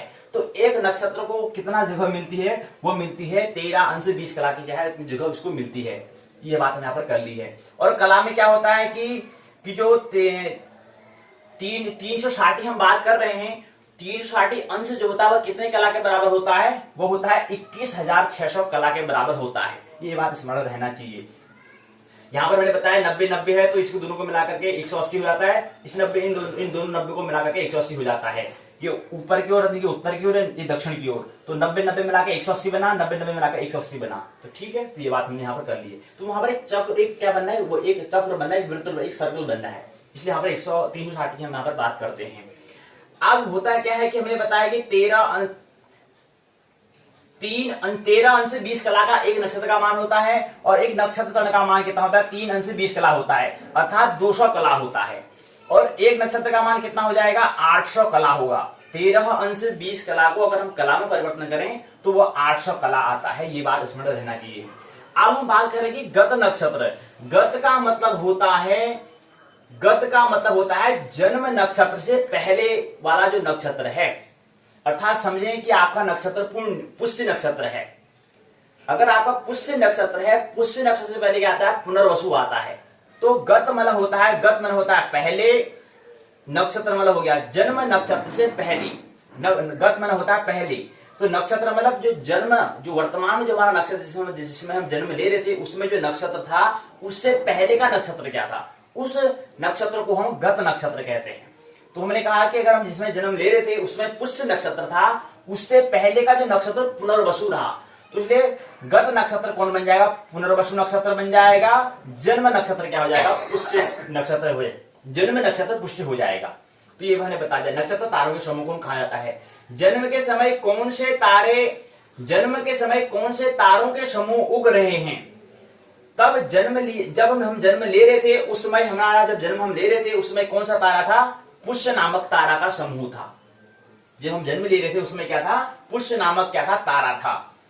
तारों के समूह वहां पर उग रहा था, उदय हो रहा था, या उदय हो रहे थे, या हो रहे होंगे। हमारी बात तो स्पष्ट पता नहीं है। तो उसमें क्या होता? उसमें क्या है? पुष्य नामक क्या है? तारा उदय होता। मतलब नक्षत्र मतलब उदय हो रहा, मतलब जैसे नक्षत्र हम क्या करें? तारों के समूह करें। जैसे सूर्य आता है, ढलता है, तो ऐसे ही क्या होता है कि जैसे सूर्य उगता है और ढलता है, ऐसे ही तारे भी उगते हैं, प्रतिक्षण उग रहे हैं और प्रतिक्षण ढल रहे हैं। अब बहुत दूर है इसलिए हम उसको तारे कहकर उसको टाल देते हैं, लेकिन सूर्य तो हमसे निकट है इसलिए उसको बात को समझ पाते हैं। लेकिन जैसे सूर्य है, ये सूर्य फिर भी कुछ नहीं है। ऐसे महासूर्य जो दूर तारे हैं, दूरी में बहुत फासला बहुत काफी है, इसलिए तो हमें खाली एक बिंदु जैसे दिखाई देते हैं, वो अभी तो दिखाई भी नहीं दे रहे प्रकाश के कारण। इतनी रोशनी हमारे आंखों पहुंच रही है, अभी भी हम कहते हैं दिन में तारे दिखाई नहीं देते हैं, तो इसका मतलब क्या है? इसका मतलब अभी क्या है, वो अभी अप्रकट है, लेकिन इसका मतलब है नहीं, मौजूद है वो, लेकिन प्रकाश के कारण हमें क्या है, सूर्य का इतना प्रकाश हमारे आंखों में पड़ रहा है, वो हमें दिखाई नहीं दे रहे हैं। जैसे सूर्य का प्रकाश शीतल हो जाता है, सूर्य ढल जाता है, अस्त हो जाता है, तब तक हमें तारे दिखाई देने लग जाते हैं। तो ये जो भी है इसको समझे, तो मतलब हम कह रहे हैं कि क्या जन्म समय के मतलब ताजे सूर्य उदय होता है, अस्त होता है, ऐसे तारों के समूह जिसको हम नक्षत्र कहते हैं, वो भी उदय हो रहे हैं, अस्त हो रहे हैं। तो ये बात समझे। तो जन्म के समय कौन से तारों का समूह उग रहा था, उदय हो रहा था? जब हम जन्म ले रहे थे, तो उसमें पुष्य नामक तारा क्या था, तारों का समूह क्या था, उग रहा था, उदय हो रहा था। पंचांग में जिस नक्षत्र का जिक्र होता है वो चंद्रमा का नक्षत्र होता है, याद रहे। मतलब चंद्रमा कौन से नक्षत्र में स्थित है, मतलब चंद्रमा जो है उसके मध्य में कौन से तारों का समूह आ रहा है, जो हम भचक्र कह रहे हैं, जो पृथ्वी का वर्तुल पथ है, इसको हम कह सकते हैं। इसी में चंद्रमा भी क्या कर रही है, अपना गति कर रही है। तो इसके जो उसको यहाँ पर जो भचक्र हम जिसको कह रहे हैं कि पूरा जो तारों का समूह, जो तारा मंडल है, उसको हम भचक्र कह सकते हैं। तो इस भचक्र में जो जहां पर चंद्रमा है, चंद्रमा के ठीक ऊपर कौन से नक्षत्र, जो कौन सा नक्षत्र का जो समूह, कौन सा नक्षत्र है, वो चंद्रमा के हम जो भी पंचांग में नक्षत्र की बात करते हैं, तो चंद्रमा कौन से नक्षत्र में है, मतलब चंद्रमा के ठीक ऊपर कौन सा नक्षत्र है। चंद्रमा में अगर जाए तो उसके ऊपर ठीक कौन सा नक्षत्र है, जैसे हम देखते हैं तारों, हमारे पृथ्वी के ऊपर भी तारों का समूह होता है, ऐसे ही चंद्रमा के ऊपर भी क्या है, तारों का समूह होता है, जिसको हम नक्षत्र कहते हैं। तो वो नक्षत्र हम जो पंचांग में जो हम बात करते हैं, वो क्या है, चंद्रमा का नक्षत्र का जिक्र हम करते हैं। चंद्रमा पुष्य नक्षत्र में है, कहते हैं, हम कहते हैं चंद्रमा आज ये वाले नक्षत्र में था, पुष्य नक्षत्र में है, पुनर्वसु नक्षत्र में है, मघा नक्षत्र में है, इस नक्षत्र में है। और तिथि हम कहते हैं यार हाँ आज ये तिथि है, इस तिथि भी हम किसी बात करते हैं, चंद्रमा के हिसाब से बात करते हैं, और वही कहते हैं आज ये वार है, ये नक्षत्र है, ये सब कहाँ बात करते हैं, जो भी हम पंचांग में जिक्र करते हैं वो सब क्या है, चंद्रमा के सापेक्ष में है। तिथि वार जो हम तिथि की बात करते हैं वो मूलतः चंद्रमा की, और नक्षत्र की हम जो बात करते हैं वो पंचांग में वो चंद्रमा के नक्षत्र की हम बात करते हैं। तो ये पहली आज की जो जन्म कुंड JY 102 जन्म कुंडली निर्माण खंड 2 के अंदर का चंद्र को स्पष्ट करने का हम प्रयास कर रहे हैं। हम यहाँ पर देखो, यहाँ पर भी हम चंद्रमा का नक्षत्र की हम बात कर रहे हैं, तो इसी कारण विश्वविद्यालय ने इस खंड का नाम चंद्र स्पष्टीकरण रखा। प्रश्न पूछे कि इसको चंद्र स्पष्टीकरण क्यों रखा, और पहली इकाई को ग्रह स्पष्टीकरण क्यों रखा। ग्रह में वहां पर सूर्य को समझने का प्रयास कर रहे थे, यहाँ पर उपग्रह है, यहाँ पर चंद्रमा है, तो उसको इसलिए चंद्र स्पष्टीकरण, क्योंकि सबसे हमारा नजदीक कौन है, अगर उपग्रह में कौन है, चंद्रमा है, और सबसे ज्यादा हमारे तारे में नजदीक कौन है, सूर्य है। तो इसलिए पहली इकाई को ग्रह स्पष्टीकरण के अंदर सूर्य को रखा, और चंद्र स्पष्टीकरण के अंदर क्या है, उपग्रह जो है, जिसको उपग्रह स्पष्टीकरण भी हम कह सकते हैं, चंद्रमा को रखा। तो ये ठीक है, इसलिए यहाँ पर चंद्रमा पुष्य नक्षत्र है, वह चंद्रमा का नक्षत्र है, इसलिए हम जिक्र कर रहे हैं, क्योंकि यहाँ पर विश्वविद्यालय ने इसका इकाई का नाम ही खंड 2 जो है, उस खंड 2 का नाम चंद्र स्पष्टीकरण रखा है। तो चंद्र स्पष्टीकरण के अंदर जो पहली इकाई है, हम कह रहे हैं कि गत नक्षत्र का ज्ञान और जन्म नक्षत्र का ज्ञान। जन्म नक्षत्र और गत नक्षत्र क्या होता है, इसको हमने संक्षिप्त में समझने का प्रयास किया है। आप चिंतन करें, विचार करें क्या जैसा होता है, तो और भी विषय तैयार हो जाएगा, और इसका क्या है, उसमें और भी रस आएगा, और इसमें क्या है, सत्यता हमें और निकट प्राप्त होगी, और सत्यता हमें प्राप्त करना है। तो केवल यहाँ पर संकेत मिल रहे हैं, बाकी प्रश्न चलता रहना, चिंतन रहना चाहिए, मनन रहना चाहिए, आखिर और क्या हो सकता है। तो यहाँ पर क्या होता है, इकाई पहली पूर्ण होती है। आइए इकाई 2 क्या है, भयात भवोग और साधन को करते हैं। नहीं, भयात भवोग साधन, भयात साधन भवोग साधन, भयात साधन और भवोग साधन क्या होता है, भयात क्या होता है, भवोग क्या होता है, साधन मतलब क्या होता है, साधन मतलब होता है गणना करना, हिसाब करना, हिसाब किताब करना। भव मैंने होता है नक्षत्र, याद मैंने होता है बीता हुआ। भव मैंने होता है नक्षत्र और याद मैंने होता है बीता हुआ। बीते या गुजरे हुए नक्षत्र की गणना को हम क्या कहते हैं, कि गणना ही क्या कहलाती है, भयात कहलाती है। नक्षत्र का मान 13 अंश से 20 कला जो बीत गया है वो क्या कहलाएगा, भयात कहलाएगा।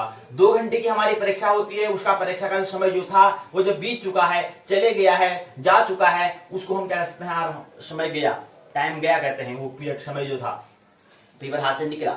ऐसे यहाँ पर क्या है, उसको हम भयात कहते हैं, कि जो समय है उस समय का हाथ से चले बीत जाना, व्यतीत हो जाना, वो क्या कहलाता है, भयात कहलाता है। और इसी प्रकार भय धन आद भी होता है, भय मतलब जो, या भय मतलब डर भी होता है। डर जो घर कर गया, बैठ गया कि मैं मरूंगा, ये मरते हैं, वो मरते हैं इत्यादि, जो डर हो गया, तो उससे यह भय भी एक शब्द आपने सुना होगा, भय मतलब मुझे बड़ा भय लग रहा है, मुझे भय लग रहा है कहीं भूत तो नहीं आएगा, पेतू नहीं आएगा। ये भय भी क्या है मन में जो घर कर गया है, इसकी चिकित्सा करनी चाहिए। मन का भ्रम है, होता नहीं है। और आज मतलब होता है अतीत से, जो अतीत में चले गया है, जो अतीत में प्रवेश कर चुका है, तो इसलिए भयात इसका नाम दिया हुआ है। शब्दों को भी समझने का, एक एक अक्षर को समझने का प्रयास करें। तो है भभोग होता है, भोग होता है, संभोग होता है। ये क्या होता है? भोग मतलब होता है भोगना। तो इसलिए ऐसे ही भभोग मतलब जो बीत गया हुआ है शब्द। भोग मतलब होता है खाना, ग्रहण, जैसे हम सूर्य ग्रहण कहते हैं, चंद्र ग्रहण कहते हैं, ऐसे यहाँ पर क्या है। और संभोग मतलब समान भोग, समान रूप से भोग करना। तो ये भोग मतलब होता है खाना ग्रहण करना होता है। तो भभोग मतलब होता है नक्षत्र के संपूर्ण मान 360 अंश। 360 अंश बराबर होता है 21,600 कला। यानी कि 360 अंश जो अंश को अगर कला में परिवर्तन करेंगे तो कला में आता है 21,600 कला के बराबर आता है। नक्षत्र के संपूर्ण मान 13 अंश 20 कला को भभोग कहते हैं। भयात नक्षत्र के बीते हुए मान को 3 अंश 20 कला भी हो सकता है या कुछ और भी हो सकता है। वो तो गणना के हिसाब से करना पड़ेगा। हम गणना करेंगे तब पता चलेगा कि क्या होता है करके। लेकिन परिभाषा यही है। परिभाषा क्या है? परिभाषा यही है, मतलब परिभाषा यह है कि नक्षत्र का बीता हुआ मान वो कुछ भी हो सकता है, वो गणना पर निर्भर करेगा। उसको हम क्या कहते हैं?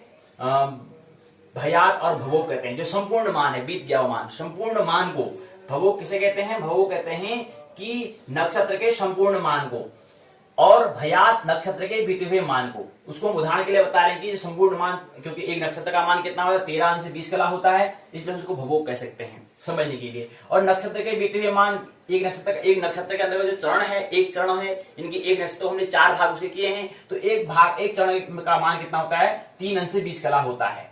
तो ये चीज यहाँ पर समझे। तो नक्षत्र का बीता हुआ मान वो कुछ भी हो सकता है, ठीक है। नक्षत्रों के वर्तमान और गत का मान संपूर्ण नक्षत्रों के मान को जानने के लिए भयात और भभोग के संस्कार की हमें आवश्यकता होती है। तो क्या है, हम क्यों भयात भभोग साधन कर रहे हैं? क्यों हमें भयात भभोग साधन करना पड़ता है? क्यों उसकी हमें गणना करनी पड़ती है? क्यों उसका हिसाब किताब हमें रखना पड़ता है? क्या उसका महात्म्य है? क्या उसका महत्व है दैनिक उपयोगी में? तो हमें इसलिए उपयोगी होता है, भयात और भोग के संस्कार करने की हमें आवश्यकता होती है। किसके लिए? नक्षत्रों के वर्तमान और गत मतलब बीता हुआ, जन्म नक्षत्र और जन्म नक्षत्र से पूर्व के संपूर्ण मान को जानने के लिए, अर्थात सत्य की खोज करने के लिए हमें क्या करना पड़ता है? भयात भभोग का हमें क्या करना पड़ता है? उसकी हमें खोज करनी पड़ती है, उसके बारे में हमें बात करनी पड़ती है, उसकी हमें चर्चा करनी पड़ती है। उससे क्या करना पड़ता है? हमें संस्कार, उसका हमें क्या करना पड़ता है? साधन करना पड़ता है। इसलिए साधन करना पड़ता है क्योंकि हम सत्य को खोज पाए। प्रसारण यूट्यूब द्वारा बीजेपी स्वाध्याय से प्रसारण हो रहा है। प्रस्तुतकर्ता ज्योतिर्मय संस्था बीजेपी। अप दीपो भव, कैसे हमें अपना दीपक बनना है, कैसे हम अपना खुद का दिया बने, वही तभी जाकर वो स्टार कहलाएगा। उससे पहले स्टार जो खेल में बनता है, स्टार लगा दिया वर्दी में, स्टार बनने से कोई स्टार नहीं बनता है। जब तक हम खुद अपने दिए न बने, जब तक हम खुद अपने मालिक न बने, तब तक कुछ नहीं हल होने वाला नहीं है। इसलिए अप दीपो भव, बुद्ध कहा करते हैं अपना दिया स्वयं बनो, अपना खुद अपने अंदर क्या हो, बोध को जगाओ, स्मरण को। तो ये बात हमने कर ली। भाग 1 पाठ्यचर्या करिकुलम, भाग 2 पाठ्यक्रम सिलेबस, पाठों पर हमने चर्चा कर ली है। तो पहली इकाई या दूसरी इकाई क्या होती है? पूर्ण होती है। आप क्योंकि विश्वविद्यालय का जो पुस्तक है उसके माध्यम से इसको समझेंगे, फिर अपनी बात को अपनी वाणी को विराम देंगे। तो आइए समझें कि विश्वविद्यालय ने क्या कर रखा है। खंड 2 है चंद्र स्पष्टीकरण। खंड 2 हम जन्म कुंडली का निर्माण कर रहे हैं, तो उसके अंदर खंड 2 है चंद्र स्पष्टीकरण। चंद्र स्पष्टीकरण के अंदर आता है इकाई पहली, गत और जन्म नक्षत्र का ज्ञान। इकाई की रूपरेखा प्रस्तावना, उद्देश्य, गत एवं जन्म नक्षत्र ज्ञान, नक्षत्र परिचय, वर्तमान और गत नक्षत्र की परिभाषा स्वरूप, वर्तमान एवं गत नक्षत्र का महत्व, सारांश, पारिभाषिक शब्दावली, अभ्यास प्रश्नों के उत्तर, संदर्भ ग्रंथ सूची, सहायक उपयोगी पाठ्य सामग्री, निबंधात्मक प्रश्न।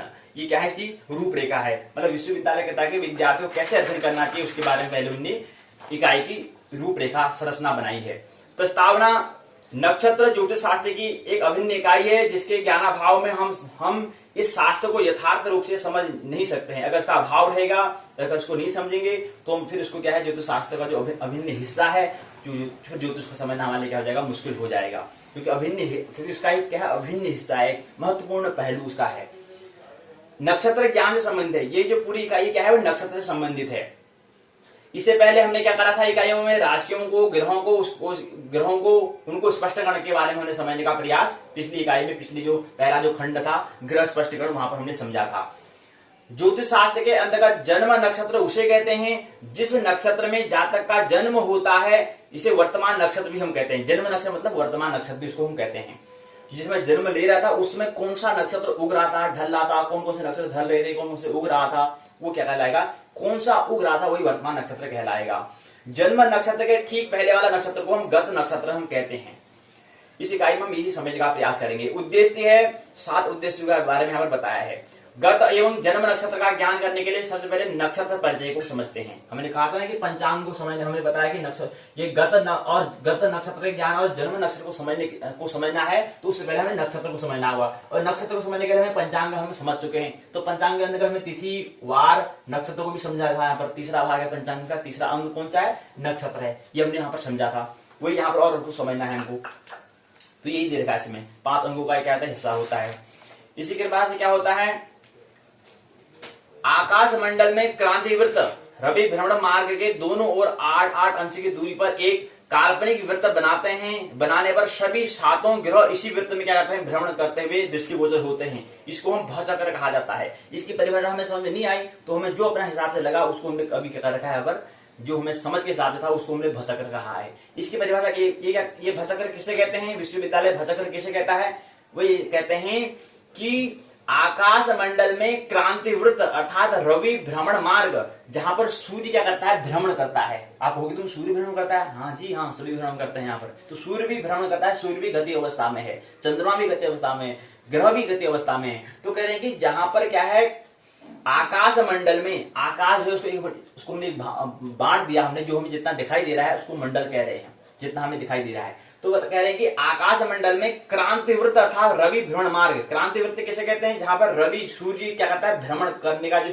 सूर्य का जो भ्रमण करने का, घूमने का जो मार्ग है उसी को हम क्या कहते हैं, क्रांति वृत्त कहते हैं।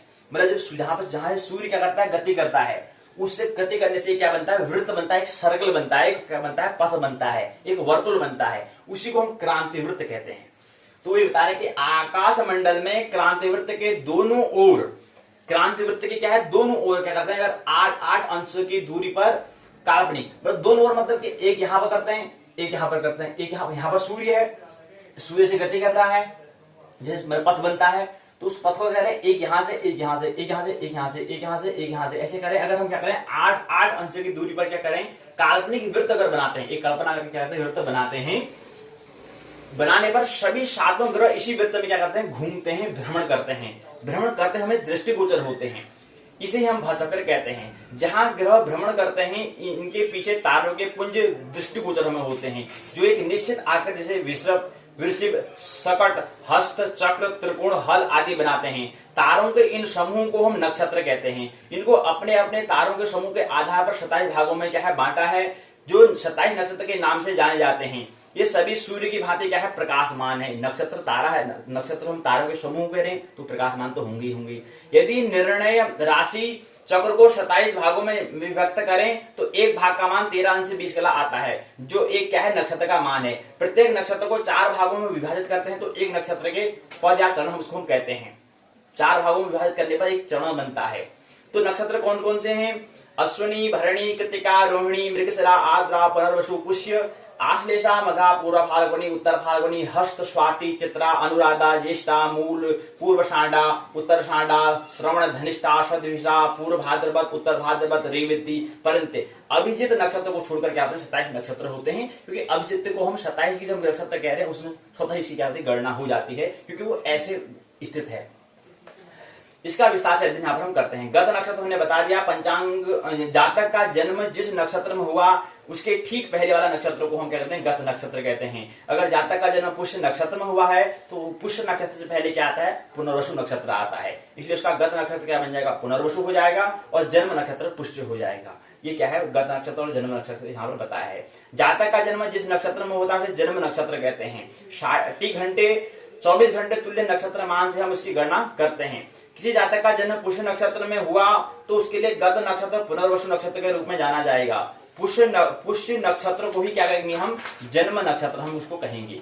नक्षत्र का नक्षत्र ज्ञापक स्पष्टीकरण यहाँ पर दिया हुआ है कि पंचांग में जिस नक्षत्र का उल्लेख होता है वह चंद्रमा का ही क्या है नक्षत्र होता है, यहाँ पर उसमें बताया गया है। और यहाँ पर बताया है कि 12 राशियां 360 या 21,600 कला पर समाप्त कर चंद्रमा अपना भौगोण राशि चक्र की संपूर्ण परिक्रमा पूरा कर लेता है। तो प्रतिदिन सूर्योदय के समय सूर्य व चंद्र स्पष्ट से, क्योंकि पहले जो मूल तो जो पहली इकाई जो हमने दी है ग्रह स्पष्टीकरण, तो वहां पर हम मूल तो हम क्या है सूर्य को स्पष्ट करने का प्रयास करेंगे, सूर्य की वास्तविक स्थिति कहां पर होती है, और जो खंड दूसरा है उसमें चंद्र को स्पष्ट करने का हम प्रयास करेंगे। तो वही यहाँ पर से बता रहे हैं सूर्योदय के समय के सूर्य और चंद्र स्पष्ट, सूर्य स्पष्ट और चंद्र स्पष्ट से जिस प्रकार की तिथि जानी जाती है उसी प्रकार सूर्योदय के स्पष्ट चंद्रमा से प्रतिदिन का नक्षत्र जाना जाता है। इस बात को हम यहाँ पे उदाहरण देकर समझा रखा है, इनने कैसे है करके यही बताने का प्रयास किया है। उन्होंने कहा है कि एक नक्षत्र जो होता है 13 अंश 20 कला या 800 कला होता है। हमने बताया कितना होता है 800 कला के बराबर होता है। एक नक्षत्र का मान 13 अंश 20 कला बराबर कितना होता है 800 कला के बराबर होता है। क्या होता है 800 कला, 13 अंश 20 कला, 13 अंश 20 कला बराबर 800 कला होता है। एक नक्षत्र का मान 13 अंश 20 कला ये चीज है। इस हिसाब से क्या है तब कुल मिला के कितना जाता है 21,000 पूरा अगर कला में करते तो 21,600 बन जाता है, उसे 360 अंश बनता है। जी हाँ बस अंश में 360 होगा और कला में 21,600 कला होगा। तो कई प्रश्न पूछा जाएगा कि एक संपूर्ण नक्षत्र का मान कितना होता है, कला में बताइए 21,600, 21,700, 21,1000 ऐसा कुछ बताओ, तो हमारा बताना होगा कि 21,600 होता है। और अंश में पूछेगा तो 360 अंश होता है, क्योंकि एक वर्तुल कितना होता है उसमें कितना अंश का कोण बनता है 360 का कोण बनता है। ये स्मरण रहना चाहिए। तो 12 राशियां क्या है, 12 राशियां 360 और जो 12 राशियां वो भी क्या है 360 अंश में ही क्या आ जाती है पूर्ण आ जाती हैं। अब एक राशि को कितना अंश मिलता है इसको बात में समझेंगे, लेकिन 12 राशियां भी क्या है एक वर्तुल में ही आती हैं। तो 12 राशियों को भी 360 भागा 12 करेंगे तो एक राशि का मान इतना अंश इतना कला होगा, इतना अंश इतना कला होगा, ये हमें खोज करनी है। तो बहुत सारी बातें इसमें दी। अभ्यास प्रश्न पूछा गया है नक्षत्रों की संख्या कितनी होती है, क्षरति शब्द से क्या मतलब होता है, नक्षत्र मान तुल्य होता है, गत नक्षत्र का मतलब होता है एक नक्षत्र होता है, एक नक्षत्र में कितनी कलाएं होती हैं, इस तरह से प्रश्न पूछे गए हैं।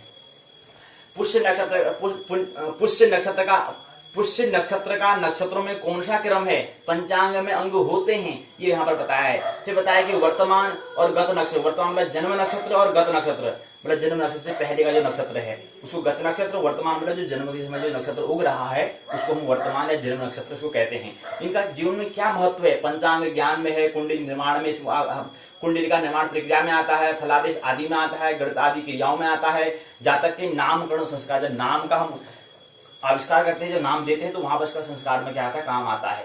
नक्षत्र का भी जन्म विचार क्या होता है, नक्षत्रों के स्वामी कौन कौन से होते हैं यहाँ पर बताया हुआ है। अश्विनी के अश्विनी कुमार है, भरणी के यम है, कृतिका के अग्नि है, रोहिणी के मृगा है, रोहिणी के ब्रह्मा है, मृगशिरा के चंद्रमा है, आद्रा के रुद्र हैं, पुनर्वसु के आदित्य हैं, पुष्य के क्या है बृहस्पति गुरु हैं। पुष्य नक्षत्र के स्वामी कौन है, बृहस्पति गुरु हैं। क्या बात है, गुरु भी वही है, पुष्य नक्षत्र के गुरु तथा बृहस्पति हैं। आस दिशा के सर्प हैं, मघा के पितर हैं, पूर्व फाल्गुनी के भग हैं, उत्तर फाल्गुनी के अर्यमा हैं, हस्त के रवि हैं, चित्रा के त्वष्टा विश्वकर्मा हैं, स्वाति के वायु हैं, विशाखा के इंद्रांगी हैं, अनुराधा के मित्र हैं, ज्येष्ठा के इंद्र हैं, मूल के निश्चिति अर्थात राक्षस हैं, पूर्वाषाढ़ा के जल हैं, उत्तराषाढ़ा के विष्णुदेवा हैं, श्रवण के विष्णु हैं, धनिष्ठा के वसु हैं, शतभिषा के वरुण हैं, उत्तर भाद्रपद के अजपाद हैं,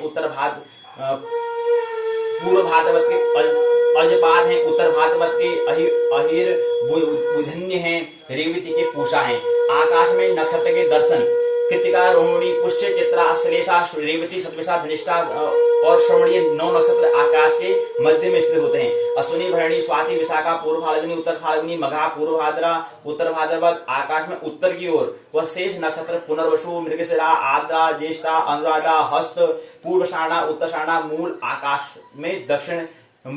में दक्षिण की ओर दिखाई देते हैं। पंचक नक्षत्र क्या होता है, गणादि विचार क्या होते हैं, ये सब इसमें बताया है कि धनिष्ठा के उत्तरार्ध से लेकर रेवती तक के 7 नक्षत्रों के समूह को हम पंचक नक्षत्र कहा जाता है। तो पंचक नक्षत्र किसे कहते हैं ये भी समझ में पता होना चाहिए। धनिष्ठा के उत्तरार्ध से लेकर के रेवती तक के 7.5 नक्षत्रों के समूह को हम पंचक नक्षत्र हम इसको कहते हैं।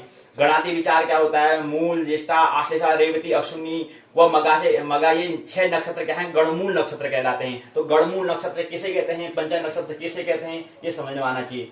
पंचक नक्षत्र उसे कहते हैं धनिष्ठा के उत्तरार्ध से लेकर रेवती तक के 7.5 नक्षत्रों के समूह को हम पंचक नक्षत्र कहते हैं।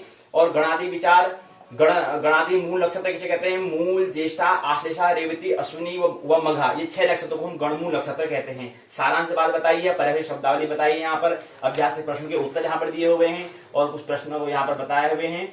और उसके बाद संदर्भ ग्रंथ सूची के बारे में, सहायक पाठ्य सामग्री के बारे में निबंधात्मक प्रश्न पूछा है। निबंधात्मक प्रश्न क्या पूछा है, नक्षत्र को परिभाषित करते हुए गत और जन्म नक्षत्र की क्या करें विवेचना कीजिए। नक्षत्रों के नाम लिखते हुए उनके महत्व को क्या है प्रकाश डालिए, यहाँ पर बताया हुआ है। यहीं पर क्या होता है, इकाई पहले पूर्ण होती है, इकाई दूसरी है। प्रश्न पूछा है कि गत नक्षत्र अश्विनी 50 अंश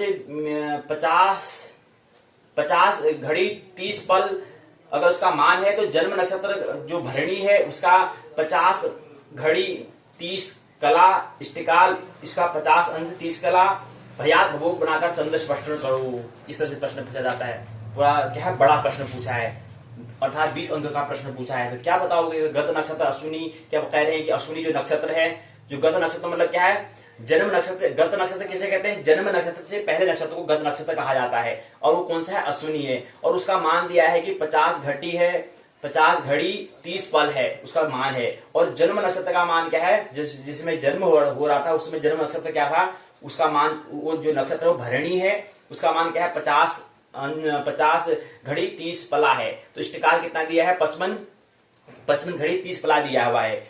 तो गत नक्षत्र, इसको यहाँ पर गत नक्षत्र पुनर्वसु कह सकते हैं। पुनर्वसु का मान क्या है, यहाँ पर नक्षत्र बदल सकते हैं, कुछ भी नहीं यही नक्षत्र दे दें। तो यहाँ पर क्या जाएगा, पुनर्वसु नक्षत्र है, कितने पर 50 घटी 30 पल पर है अगर इसका उसका मान है। और जन्म नक्षत्र यहाँ पर पुष्य नक्षत्र है, जिसका मान क्या है 30 घड़ी 30 घड़ी 20 पल अगर उसका मान दिया है, मतलब पुष्य का क्या है 30 घटी 20 पल अगर उसका मान दिया हुआ है। इष्टिकाल का मान अगर कह दिया है 55 घटी 30 पल अगर दिया है, तो भयात और भभोग बनाकर चंद्र स्पष्टन करो।